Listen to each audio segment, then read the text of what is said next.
So we have Brighton next, and that is tomorrow 1:30 away from home. With our terrible away form, I can't see us winning this game. I'll come on to that in a minute. Just wanted to talk about a couple of things that have happened this week.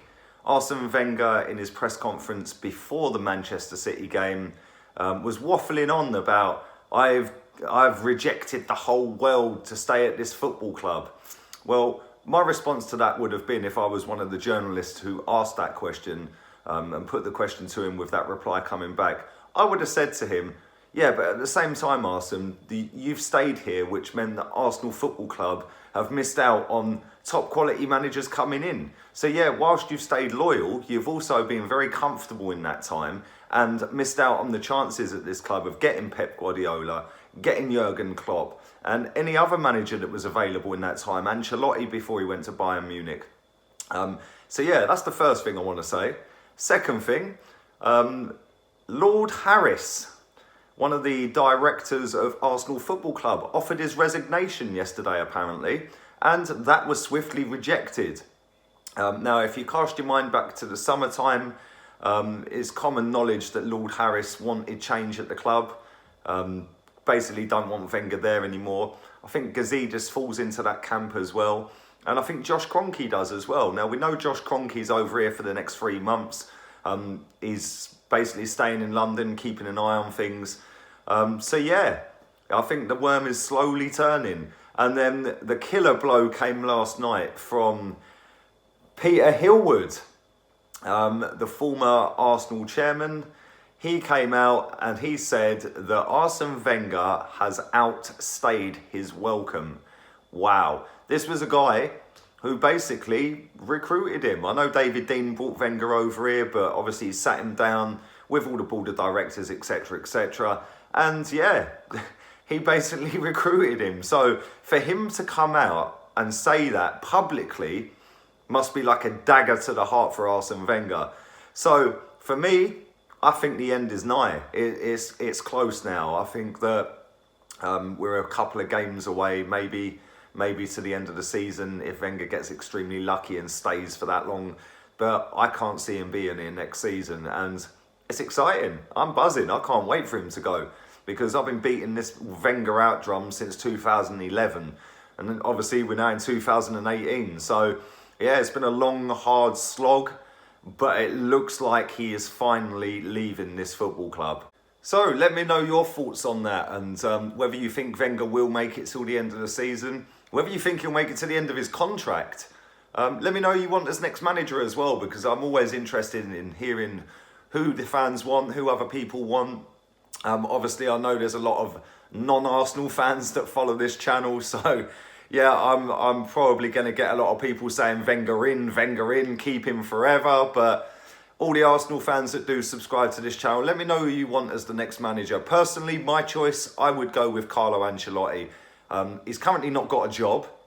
He lives in West London, and he won a double with Chelsea. He's won the cup with the big ears as well. He's won that. He's won everywhere he's been, at Real Madrid, AC Milan, Chelsea, Bayern Munich. The guy is a proven winner. Yes, I know he's quite old, but get him in for a couple of years with maybe a Thierry Henry or a Patrick Vieira alongside him. Get them prepped up, so in 2 years' time he can hand over the reins to one of them. And yeah, change the complete mentality of the club into a club that actually want to win. One thing I just quickly want to touch on as well before getting to this preview is there was a report that came out last night that the players had a meeting and it got a little bit heated. Players were crying, saying that there's not really any tactics, there's not really any training methods, it's just the same shit every week and they need help. So yeah, this week has just been mad, and obviously everyone's circling around now trying to get rid of him. So the pressure's definitely been cranked up, adding to the fact that we've been embarrassed twice by Man City in the last 7 days. Yeah, I think it's coming. I think it's about to happen. So yeah, there we go. Anyway, on to the preview for Brighton. Wow, Brighton. I looked at their fixtures and looked back at the last 15 games they've played. In them 15 games, in all competitions, they've only lost 3 of them games. I was quite shocked by that. The The 3 games they've lost, one was away to Tottenham, and then they lost twice to Chelsea. Other than that, they've won and drawn every other game, whether it be FA Cup, I know they're in the quarterfinals of that, or whether it be league. The last league game they had actually smashed Swansea, and Swansea have been in good form at the minute, so that was a good result for them. And one thing I've noticed about Brighton, whenever I've seen them on Match of the Day, or whether they've been on TV and I'm watching it, is the fact that they look like a team, which is something Arsenal don't. Arsenal just look like a bunch of individuals that don't really know what they're doing. Brighton look like a team, and they can defend properly, and they nick a few goals here and there. I mean, to bang 4 goals past Swansea, and I know Swansea ain't the best team in the world, but they were on a great run of form, and to bang 4 goals past them, Arsenal are going to have to be on it tomorrow.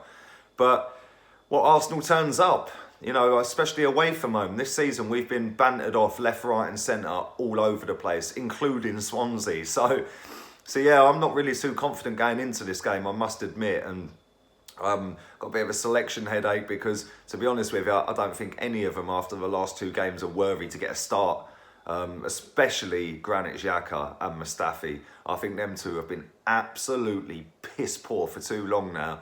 But we all know they're going to start the game, which is why I'm not going to pick a 1 to 11 this week, because it doesn't matter what 1 to 11 I pick. He's just going to put in his same old fucking favourites, the Ramseys, the Mustafis, the Xhakas. Iwobi will probably get a run out. You know, Ozil disappeared the other night. He'll still get a game. Hector Bellerin's been on like piss poor form since his comments about fan channels and stuff like that. So, you know, these players are going to play, and that ain't going to change. You've only got to look at our bench the other night. He never made a substitution. You know, he just sat there. We're 3-0 down, and he just sat there. Didn't make a change. The subs were warming up in stoppage time still, and he still never changed it. And then what do we do with the goalkeeper? Because every time Petr Cech gets the ball and down on his feet and it's passed back to him, it looks like an accident waiting to happen. But then saying that, so does David Ospina. I don't trust either of them. I don't think either of them are good enough. And I'm looking at it thinking, why the fuck did we sell Szczesny to Juve? He should have been number 1 this season. I've said that all season. I would have kept Cech as number 2. I would have sold Ospina, but Szczesny should have been number 1. Another masterstroke. And like, you know, people were saying when we sold Sanchez, yeah, great, we've got rid of him now. He was hindering our performances. He was hindering the dressing room. You know, the players weren't united. Well, sorry, the players called an emergency meeting the other day. How many times we heard that one? Whether Sanchez is there or Sanchez is not there. That squad ain't good enough. So people that are looking to dig out Alexis Sanchez, yeah, need to have a look at yourselves and have a look at the team currently, because he's not here anymore and it is still the same old shit, if not worse. So, yeah, I'm not going to pick a 1 to 11. What's the point? We all know who he's going to pick. Score prediction for this game. Wow, I don't know. I really don't know. It depends. It depends whether... Because to me, it looks like the players are giving up. It looks like they're going through the motions. I'm going through the motions. So they must be going through the motions. So I don't know. I'm going to go with a draw. I'm going to go with 1-1. I think Brighton will score first, and then I think that the fans will start turning on us, obviously, because, yeah, it's a joke. Let's be real. We're 6th in the table, and we fully deserve to be 6th in the table. We've been absolute shit all season. So I'm going to go with a 1-1 draw for this game. Let me know what you guys think. Like I said, let me know who you think that should be the next manager of the club. Personally, I wouldn't have Henry or Vieira as the next manager. I'd have them as an assistant, but definitely not the manager. Love them both to bits. Gave me some great moments in my life. But for me, this job's a little bit too big for them right now. So I'd get somebody in who's proven that he can do it at a big club. And like I said, I'd pick Ancelotti. Also, smash the like button. That always helps me along my way. Subscribe if you're new as well. I'm not far off 10,000 subscribers now, and that's a massive achievement for me. So big up everyone who is subscribed. Don't forget to go to my Instagram and my Twitter, LeeGunner82. Both links for them are in the description. So if you have an Instagram or a Twitter account, you know what to do. Anyway, I'm out of here. Laters, peeps.